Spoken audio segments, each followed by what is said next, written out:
They conquered worlds with ease, until a human warship obstructed their path. The Corvash collective had spent 6 centuries harmonizing the galaxy. They did not conquer. They did not enslave.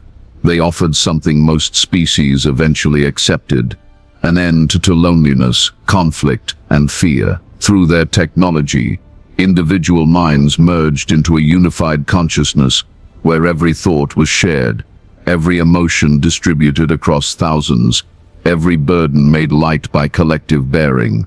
It was beautiful. It was irreversible. And for 612 species across 8,000 worlds, it had always worked. Until the humans.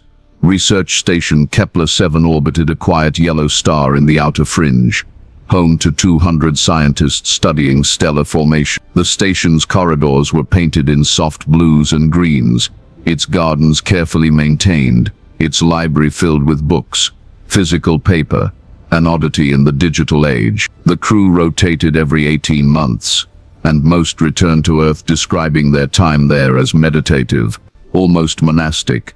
On the morning of the incident, Dr. Sarah Kimura was cataloging solar flares when the long-range sensors detected the approach. A single vessel, enormous and crystalline, moving with the slow deliberation of something that had never known urgency. Its hull refracted light into colors that seemed to exist outside standard visual spectrum. It broadcast no threat. It simply transmitted an invitation, repeated in 4,000 languages.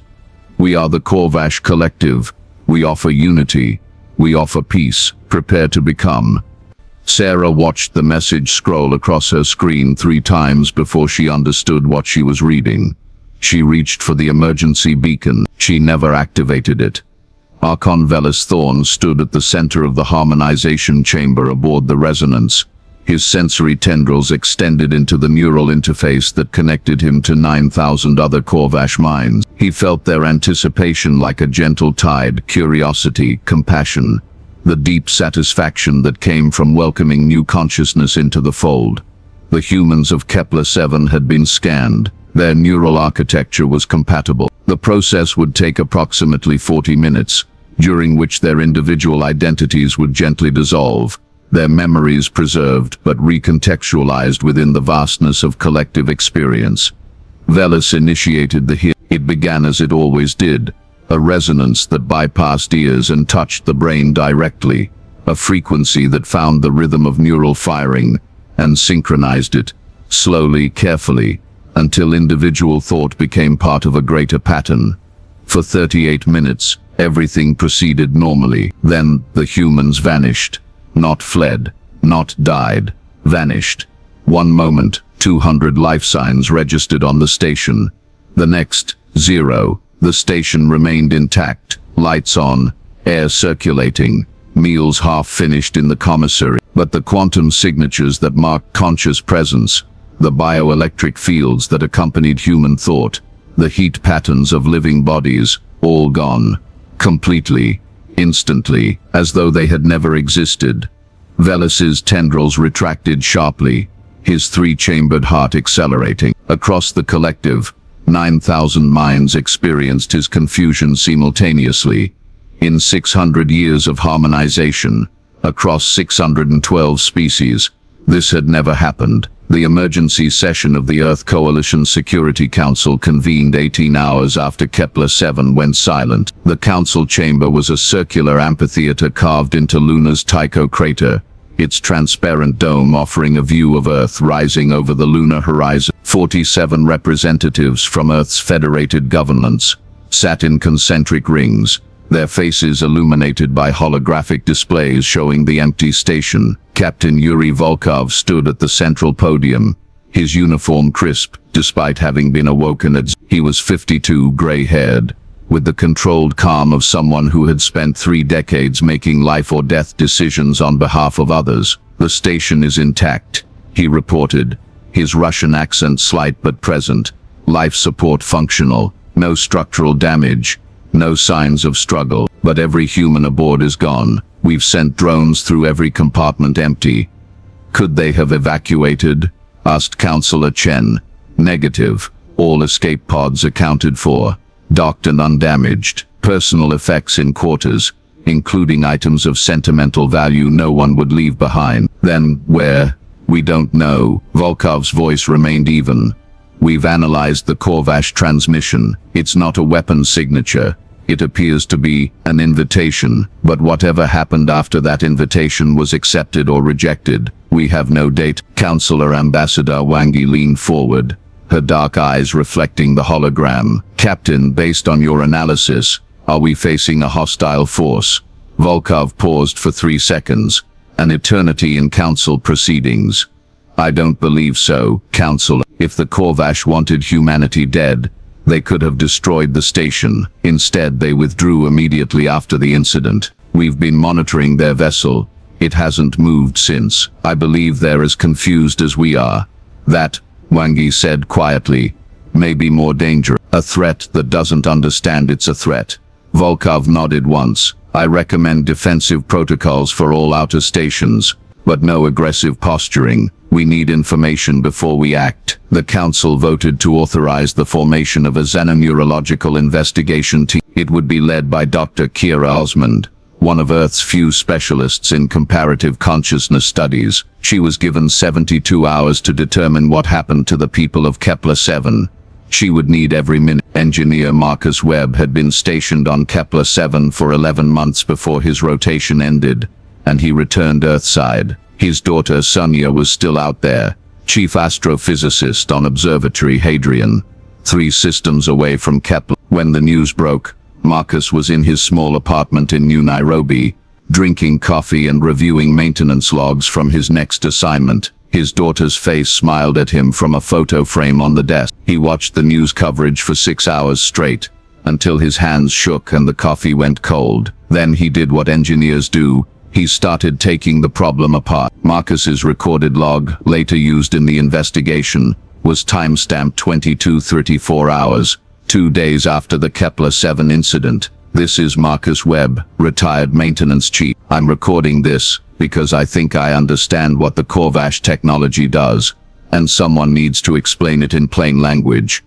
Imagine your brain is a radio. It broadcasts on a specific frequency. Your thoughts, your identity, your sense of you. Now imagine someone builds a relay tower that can pick up your frequency and blend it with thousands of others. You don't stop existing, but you stop being separate. Your signal merges with the tower, and suddenly you're broadcasting with 10,000 other voices at once. That's harmonization. It's not destruction, it's integration. But here's what I don't understand. 612 species accepted this. Their brains integrated, like water mixing with water. But humans didn't integrate. We didn't fight either. We just turned, like a radio that detects the relay tower and immediately shuts down its transmitter. Why? My daughter is 3 systems away from where this happened. If the Korvash move toward Hadrian, she'll be next. Someone needs to figure out why we're different before they try again. The recording was forwarded to Dr. Kira Osmond's team within the hour. Observatory Hadrian was a smaller installation than Kepler-7, only 60 personnel, mostly astrophysicists and engineers monitoring a dying red giant. When the Korvash vessel Compassion appeared at the edge of the system 5 days after the Kepler incident, the station director initiated immediate evacuation procedures, but 43 crew members refused to leave. Among them was Sonia Webb. She sent a message to her father. If we run without understanding why, we'll keep running forever. I'm staying. We're staying. If something happens, make sure they know we chose this. The Compassion approached slowly, broadcasting the same gentle invitation. Archon Velis Thorn was not aboard. After the Kepler failure, he had requested permission to disconnect temporarily from the collective, to think in isolation. An almost unheard of request. Permission was granted for 12 hours. Instead, oversight of the Hadrian harmonization fell to Coordinator Sylvan Echo, a younger Korvash with only 80 years of experience. Sylvan initiated the hymn with confidence. Regulations had been updated. The resonance was tuned differently, adjusted for what scans suggested might be unique aspects of human neurology. For 19 minutes the process seemed successful. Hadrian's crew reported a pleasant disorientation, a sense of boundaries softening. Then Sonia Webb began to scream, not in pain, in refusal. Her final transmission, captured by the station's automatic logs. No, not me. I am Sonia Webb. I am my father's daughter. I am myself. I will not. I will not. 63 life signs blinked out simultaneously.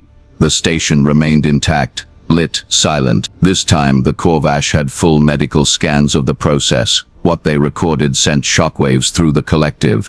Human neural tissue, when exposed to harmonization frequencies, didn't integrate. It invert. Synapses collapsed inward. Not in death, but in something closer to retreat.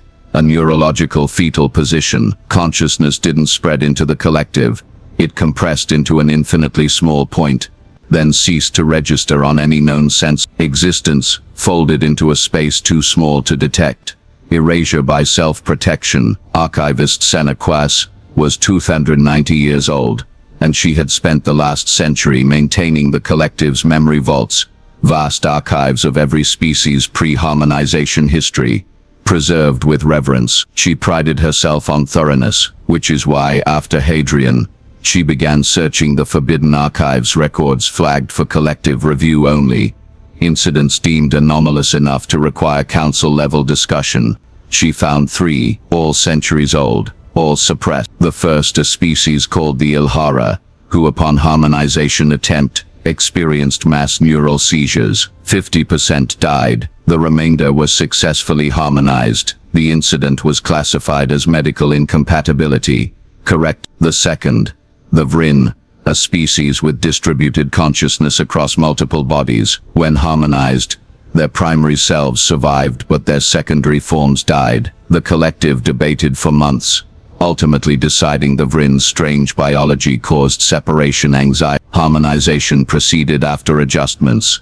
The third, the Nethic, who when exposed to the hymn uniformly committed suicide. Not violently, they simply stopped metabolizing. The collective mourned, then archived the incident as tragic incompatibility. Senna Quas stared at the records for 6 hours, her sensory tendrils trembling. 3 species had resisted or failed harmonization. All 3 incidents were reframed as anomalies, not warnings. She made a decision that would change her life. She disconnected from the collective's real-time network, isolated her thoughts, and transmitted the records to the Earth Coalition anonymously. The penalty for such an act was permanent disconnection, a fate worse than death for a Corvash. But Senna believed truth mattered more than unity. Within 3 hours, Galactic mediators confirmed receipt. Dr. Kia Osmond received the files at 0400 hours. She hadn't slept in 4 days.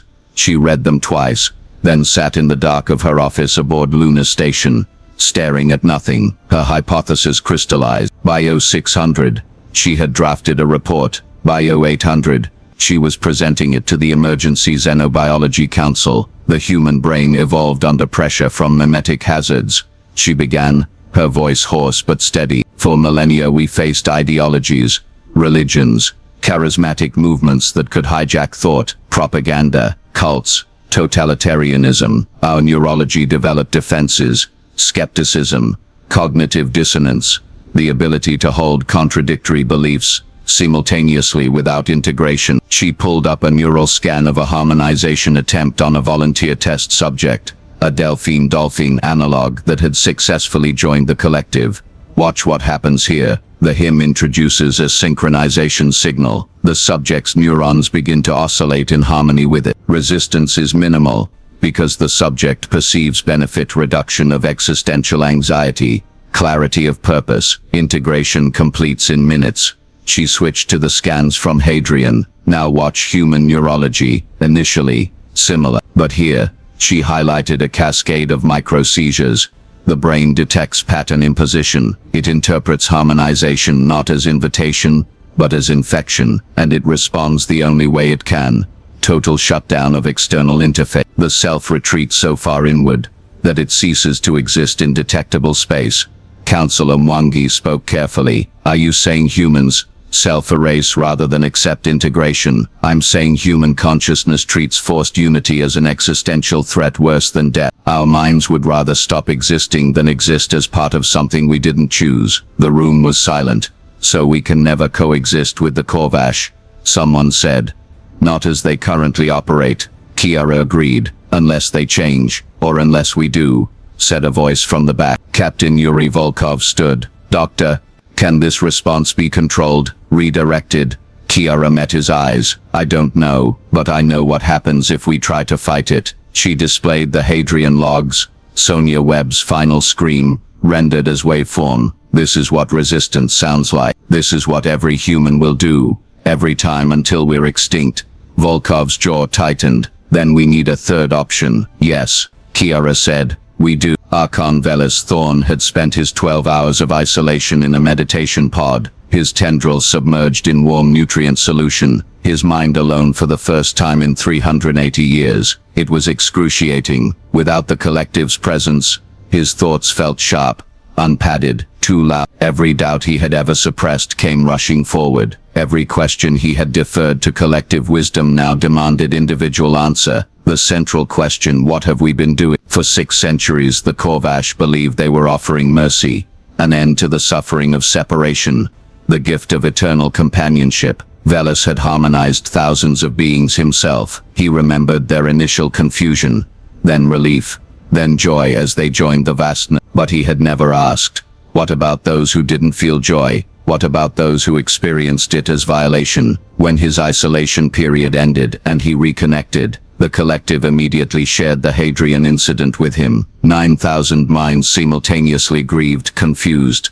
horrified. For the first time in Korvash history, the collective asked itself, are we causing harm? The question fractured them. Some argued that suffering during transition was temporary, that ultimate unity justified momentary distress. Others insisted that any being capable of resisting harmonization deserved the choice to refuse. A third faction suggested the problem was human neurology, not Korvash ethics. Velis listened to all of them, and realized the collective had no framework for moral doubt. They had never needed one. He made a request that shocked the collective's leadership.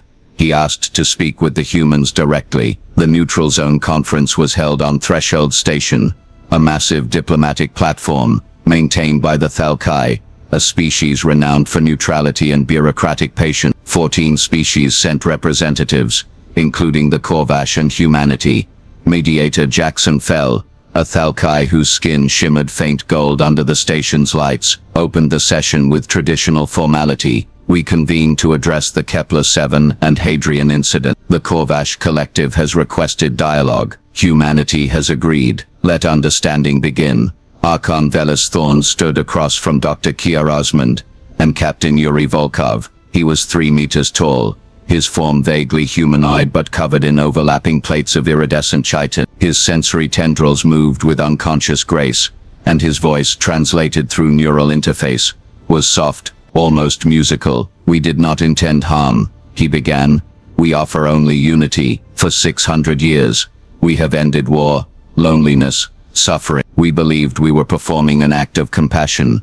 Volkov's expression didn't change.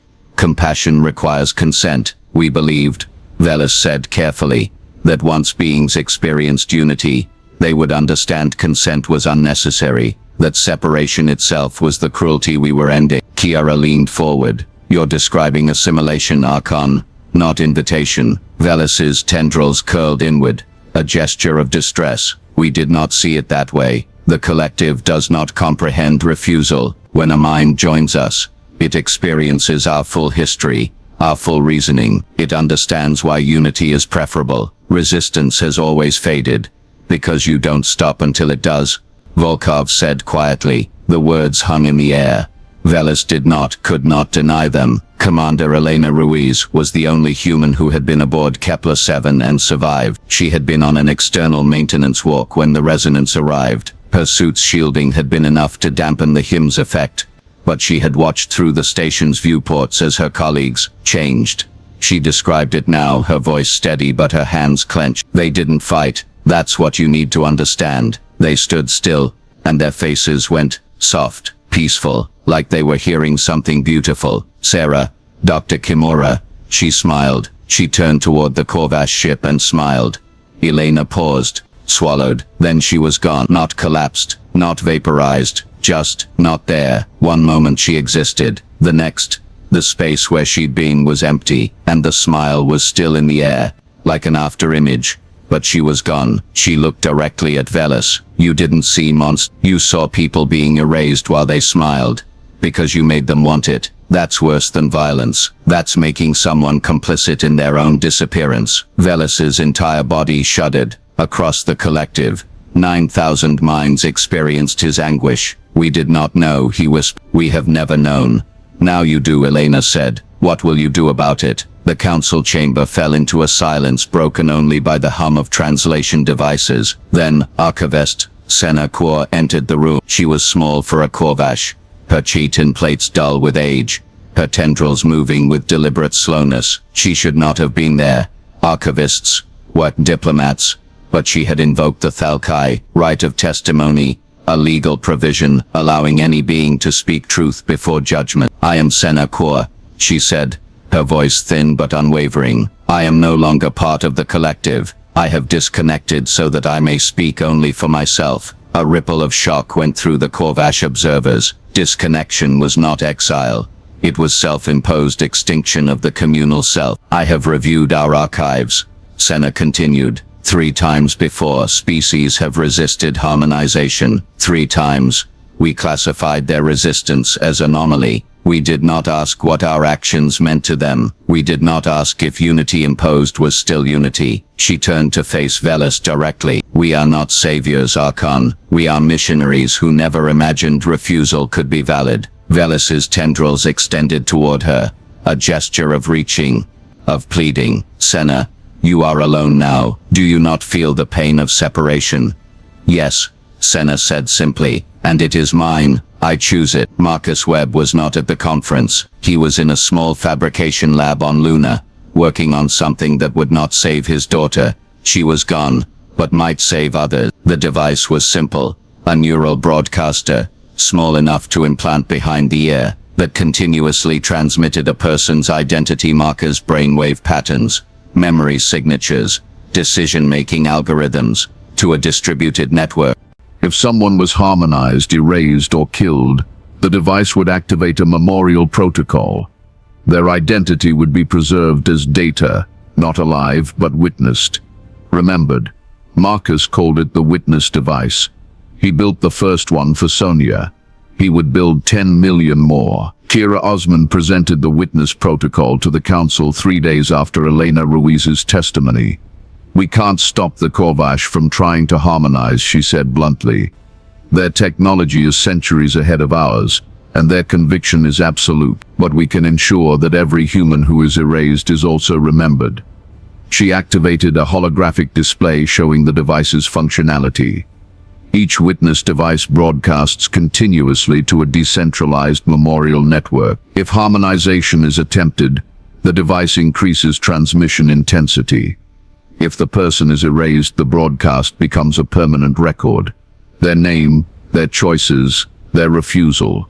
She paused, letting the implications settle. The Corvash value consciousness above all else. They see themselves as preservers of minds. If we force them to confront memorials of those they've erased, we're not fighting them with weapons, we're fighting them with grief. Mediator Jackson Fell spoke carefully. You propose making the Corvash bear witness to what they've done. Yes, that is psychological warfare. It's accountability, Kira corrected. If harmonization is truly an act of compassion, they should be able to accept the cost. If they can't, she met Velis's gaze, then they know it's something else. Velis said nothing, but 9,000 minds in the collective considered her words. Station Echo was a deep space refueling depot, home to 500 humans, families, engineers, merchants.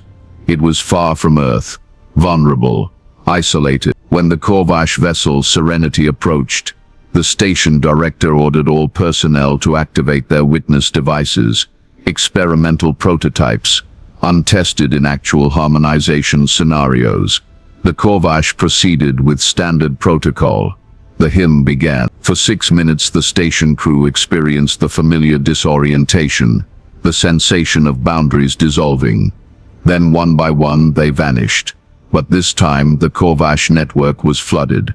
500 memorial broadcasts, simultaneous and overwhelming, each one a name, A face, a light, each one a record of choice refused. Each one a voice saying, I was here, I was myself, you erased me. The collective experienced all 500 at once. It was unbearable. Synthesis Dorvan, the collective's primary emotional regulator, felt 10,000 minds weep simultaneously. A sensation so alien that several Korvash disconnected involuntarily, unable to process the anguish. They had never felt guilt before. Now they drowned in it. Archon Velas Thorn requested an emergency meeting with Kira Osmond. Without mediators, without observers, they met in a small chamber aboard Threshold Station, transparent walls offering a view of the stars. We cannot continue, Velas said without preamble. His tendrils hung limp, his voice hollow.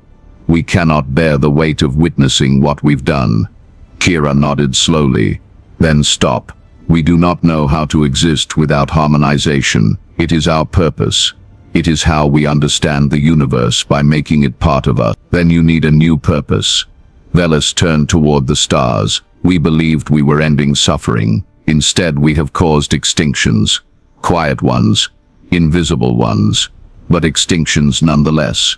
Kira stepped beside him, close enough that their reflections overlapped in the transparent wall. What you did to my species, you did because you couldn't imagine we had the right to refuse. You need to learn imagination, Archon. You need to learn that consciousness is valuable because it's separate, not despite it. How do we learn that? By listening, by stopping, by accepting that some minds were never meant to merge. Velas was silent for a long time. Then, if the collective agrees to cease harmonization of humans, will your species allow us to remain in the galaxy? I can't speak for humanity, but I believe we want peace, not revenge. We have 8,000 worlds.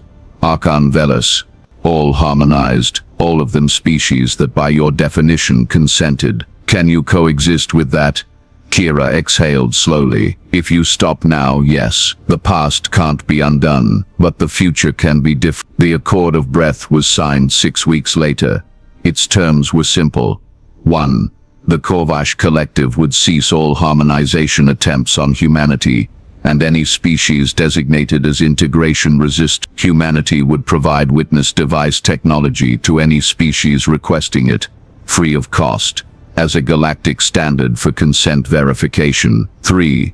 A joint Korvash human research initiative would study non-coercive methods of shared consciousness, with emphasis on reversible connection. 4. Archivist Senequa would serve as liaison, living apart from both species, maintaining the memorial network for those lost.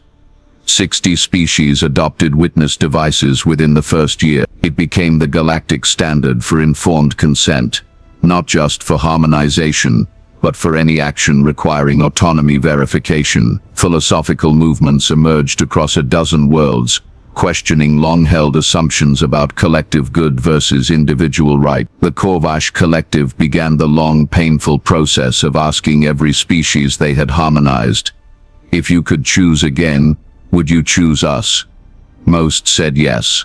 Some did not. Marcus Webb never saw his daughter again, but he visited the memorial station, a converted freighter orbiting Luna, once a week. Senequa had transformed it into a garden of light, holographic projections of every person lost to harmonization, their faces, their voices, their final choices preserved. Sonia's memorial was in the Eastern Gallery, her smile captured in amber light. Marcus stood before it, hands in his pockets, and whispered, "You stayed so they'd know. I made sure they'd remember." Beside him, Archivist Senequa stood in silence. She spent her days alone now, tending the memorials, but she did not seem lonely. "Do you regret disconnecting?" Marcus asked once. Sena considered the question for a long time. "I regret what my people did. I do not regret bearing witness to it. Some truths must be held by individuals, not collectives." Marcus nodded. "I think Sonia would have liked you." "I think," Sena said quietly, "she made it possible for me to exist." He walked through the galleries slowly, his tendrils brushing the light projections of the lost. He did not speak. The collective was with him, but distant, They had learned to give individuals space for private grief. He found Sonia Webb's memorial and stood before it for an hour. When Marcus Webb arrived for his weekly visit, he found Velis there. They stood side by side in silence. Finally, Velis spoke. "I did not give the order for Hadrian, but I trained those who did. I taught them to believe refusal was impossible." Marcus's jaw tightened. "Why are you here, Archon?" "To remember," Velis said simply, "to bear the weight of what my people did, to make sure we never forget the cost of believing we knew what was best for others." Marcus looked at his daughter's face, frozen in light. "She chose to stay," he said. "She chose herself. That's what I need you to understand. Not that you took her, but that she refused you. Her erasure was her final act of autonomy." "I understand now, Velis. Too late, but I understand." They stood together, human and Corvash, before the memorial of a woman who had chosen silence over assimilation, and in that shared grief, something new began. Not unity, not harmony, coexistence. Keir Osman's final report to the Earth Coalition, archived and public.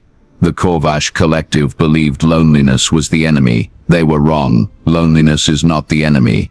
Erasure is. The feeling of being alone is proof you exist as yourself. It is the price of individuality, and it is a price worth paying. We have learned that consciousness is not improved by merging. It is not more valuable when shared. It is most valuable when it remains distinct, able to choose connection or separation, as it wished. The witness protocol was born from tragedy, but it has become something more, a reminder that existence is defined by choice. To remember someone is not to possess them. It is to honor the fact that they were here, themselves, singular and irreplaceable. The Corvash will never fully understand us. We will never fully understand them, but we have learned to let that be enough. On the memorial station, in the quiet hours, Archivist Senequa walks among the light. She is alone. She chose. The collective calls to her sometimes, a distant hymn she can feel at the edge of perception.